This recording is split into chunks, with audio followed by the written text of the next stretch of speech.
இதயக்கணி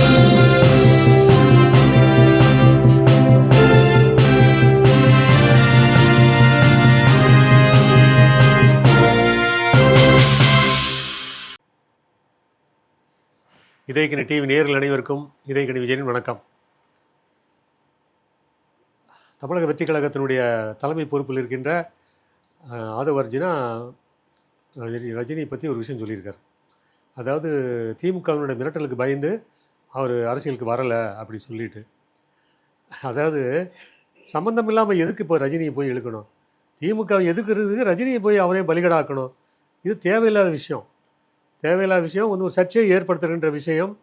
இந்த சர்ச்சையை வந்து முடிக்க வைக்கிறது ரொம்ப லேட்டாக, இவ்வளோ ஸ்லோவாக இவ்வளோ லேட்டாக வந்து ஒரு சர்ச்சை முடிஞ்சிருக்குன்னா ரொம்ப ஆச்சரியமாக இருக்குது.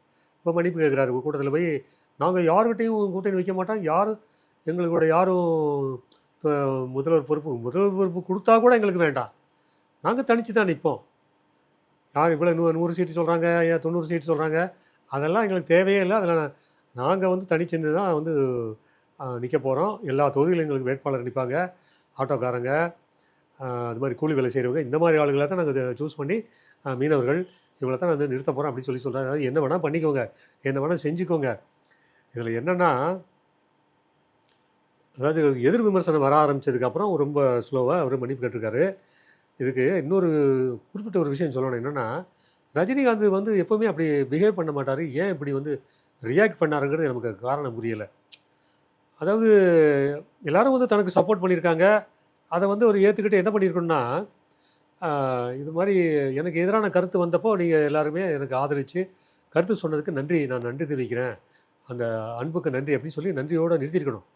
அவர் என்ன சொல்லியிருக்காருன்னா, கண்டிச்சிருக்கார். அவர் ஆதவ அர்ஜுனா பேசுகிறது வந்து தவறு, கட்சியில் பொறுப்பில் இருக்கிறவரும் இந்த மாதிரி பேசுகிறது தவறு, இதுக்கு வந்து காலம் பதில் சொல்லும், நான் அந்த மாதிரி கிடையாது அப்படின்னு சொல்லி ஒரு விளக்கம் சொல்லியிருக்கார். என்ன கெத்தாக இருக்க வேண்டியவர், ஒரு சூப்பர் ஸ்டாருன்னு உங்களை சொல்கிறாங்க எல்லாரும், என்ன கெத்தாக இருக்கணும் நீங்கள்?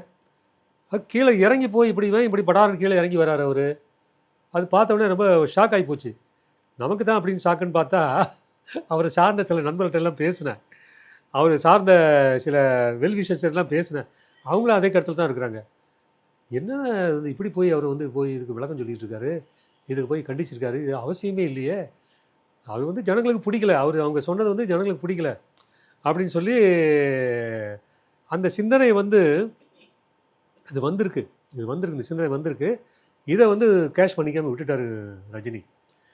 அதாவது அந்த கெத்தை வந்து இறங்கி இருக்கக்கூடாது.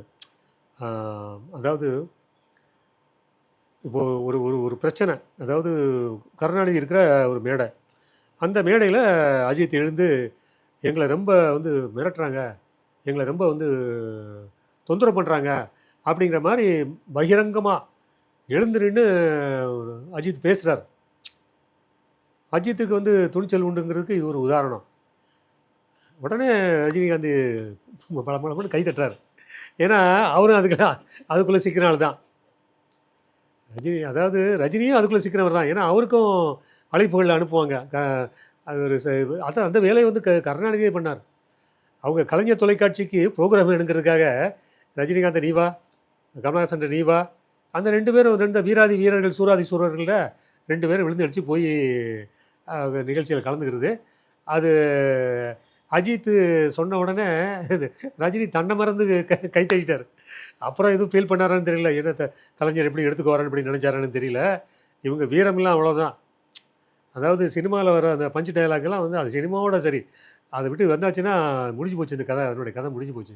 அது மாதிரி இது ஒரு உதாரணம். ஒரு சமயம் வந்து அவர் கொஞ்சம் ஒரு போல்டாகவே இருந்தார். அதாவது செல்வி ஜெயலலிதா ஆட்சியில் இருந்தப்போ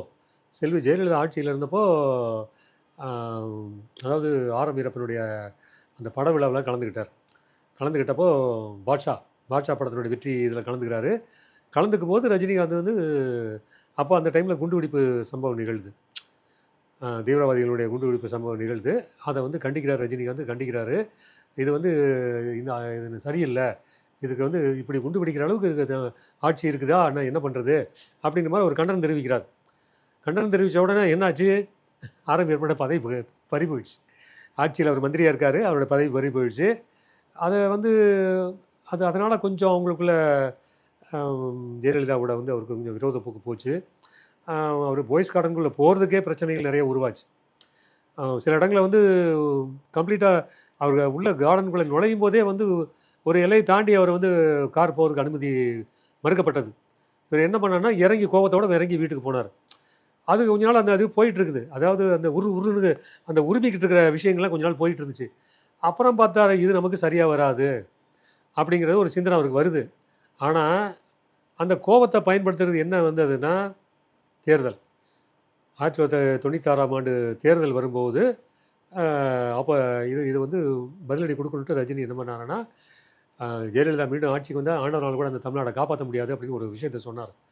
அந்த தைரியம் அன்றைக்கி இருந்துச்சு. அதாவது ஆட்சியில் இருக்கும்போது, ஜெயலலிதா ஆட்சியில் இருக்கும்போது அந்த தைரியம் இருந்தது.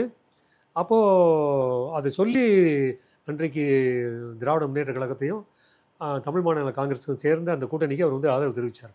தெரிவித்து அந்த அறிக்கை விட்டதோடு சரி. அவர் டிவியில் பேசுனதோடு அதுக்கப்புறம் அவர் ஒன்றும் பண்ணலை. எங்கேயும் போகலை, எதுவும் பண்ணலை. அதனால் காக்கா உட்கார பணம் விழுந்த கதை மாதிரி அவர் சொன்னதுனால தான் அதிமுக தோத்துச்சு அப்படின்னு ஒரு கதை கொஞ்ச நாள் அப்பப்போ அடிச்சு விடுவாங்க. ரஜினி வந்து இப்படி குரல் கொடுத்துற வாய்ஸ் கொடுத்ததுனால தான் அப்படி ஆச்சு அப்படி சொல்லுவாங்க. பட்டு அது அல்ல. ஏற்கனவே ஜெயலலிதா ஆட்சி மீது கடுமையான அதிருப்தி இருந்தது. அதாவது வளர்ப்பு மகன் சுதாகரோட திருமணம் ஒரு விஷயம் வந்து அவங்கள போட்டு கவுத்திருச்சு அப்படின்னு தான் சொல்லலாம். இவர் வந்து சொன்னது வந்து அந்த நேரத்தில் எடுபட்டது. ரஜினிகாந்த் சொன்னது எடுபட்டது, அவ்வளோதான். பட் இவர் சொன்னதுனால தான் அது நடந்துச்சுன்னா அது அப்புறம் பின்னாடி ஏன் வந்து அந்த அளவுக்கு உங்கள் குரலுக்கு ஸ்ட்ரென்த் இருக்குன்னா அப்போ நீங்கள் எப்போது அரசியலுக்கு வந்திருக்கலாமே, ஏன் வரலை? தைரியம் கிடையாது. திமுக வந்து இவர் ஒன்றும் மிரட்டவே வேண்டாம். இவர் வந்து அரசியலுக்கு வர அளவுக்கு தைரியம் கிடையாது. சொல்லி சொல்லி சொல்லி சொல்லி நான் அப்படி வருவேன், இப்படி வருவேன், வர வேண்டிய நேரத்தில் கரெக்டாக வருவேன், எல்லாம் பஞ்சு டைலாக விட்டு அரசியல் வரப்போகிறேன்னு சொல்லி அத்தனை பேரும் தயார்படுத்தி எல்லாம் நிர்வாகிகள்லாம் உருவாக்கி பண்ணி கடைசியில் இல்லை அது அப்படி ஆச்சு இப்படி ஆச்சு, எனக்கு இது என்னோட உடல்நிலை பார்க்க வேண்டியிருக்கு, நான் வந்து எனக்கு இப்படி சூழ்நிலைகள் இருக்குது, மக்களை வந்து நான் வந்து இது பண்ண விரும்பலை அப்படின்னு சொல்லி கழட்டிக்கிட்டார். எனக்கு வந்து ஆரம்பத்திலேருந்தே நான் தொடர்ந்து சொல்லிக்கிட்டு இருக்கேன், ரஜினி ஒருபோதும் அரசியலுக்கு வரமாட்டாருன்னு நான் சொல்லிக்கிட்டே இருந்தேன். இவர் அரசியலுக்கு வர மாதிரி இப்போ இந்த கட்டினார் பார்த்தீங்களா, அந்த கட்டினப்பவும் சொன்னேன் வரமாட்டார், இது கொஞ்சம் சீன் காட்டுறாரு, கொஞ்சம் அதுக்கப்புறம் ஆட்டோமேட்டிக்காக நின்று போயிடும் அப்படின்னு. அது நான் நினச்ச மாதிரியே அது நடந்துச்சு. என்னுடைய பத்திரிகைகளை நான் யூடியூப்பில் எல்லாமே அதை வந்து நான் வெளிப்படுத்தியிருக்கேன். ரஜினி அரசியலுக்கு வரமாட்டார், அதுக்கான தைரியமும் அதுக்கான தகுதியும் அவர்கிட்ட கிடையாது அப்படின்னு சொல்கிறது தொடர்ந்து நான் சொல்லிகிட்டு இருக்கேன். அதனால் வந்து இது ஆதவ அர்ஜுனாவுக்கு வந்து அவர் ஏதோ முட்டாள்தனமாக போய் சொல்லியிருக்கார். அவர் மிரட்டல்னால தான் வந்து அவர் அரசியலுக்கு வரலை அப்படின்னு சொல்லி. மிரட்டவே வேண்டாம், அவருக்கு வர்றதுக்கு அந்த தைரியம் கிடையாது, அந்த இது பண்பே கிடையாது, அந்த குணமும் கிடையாது. இன்னும் ஒரு சமயம் சொன்னார், ஊர்காவலன் படத்தினுடைய வெற்றி விழாவில் வந்து ஜானகியம்மா வந்து அப்போது முதலமைச்சர். அப்போ அந்த வெற்றி விழாவில் வந்து ரஜினிகாந்த் பேசும்போது, நான் என்ன அரசியலுக்கு என்ன சொல்கிறாங்க, நான் வருவேன், நான் அரசியல் வரவே மாட்டேன், எனக்கு அதுக்கான இது கிடையாது, நான் அரசியலுக்கு வந்தால் கொலகாரன் ஆகிடுவேன், ஏன்னா எனக்கு நடக்கிற நாட்டில் நடக்கிற சூழ்நிலாம் பார்க்கும்போது அப்படின்னு அப்படி சொன்னவர் ரஜினிகாந்த் மேடையில் பகிரங்கமாக. ஸோ அந்த ரஜினிகாந்த் தான் இந்த ரஜினிகாந்த், அதனால் பெரிய வித்தியாசங்கள் கிடையாது. அதனால் இனி அவரை வச்சு யாரும் கேம் ஆட வேண்டாம் அப்படின்னு சொல்லி கேட்டுக்கிறேன். நன்றி, வணக்கம்.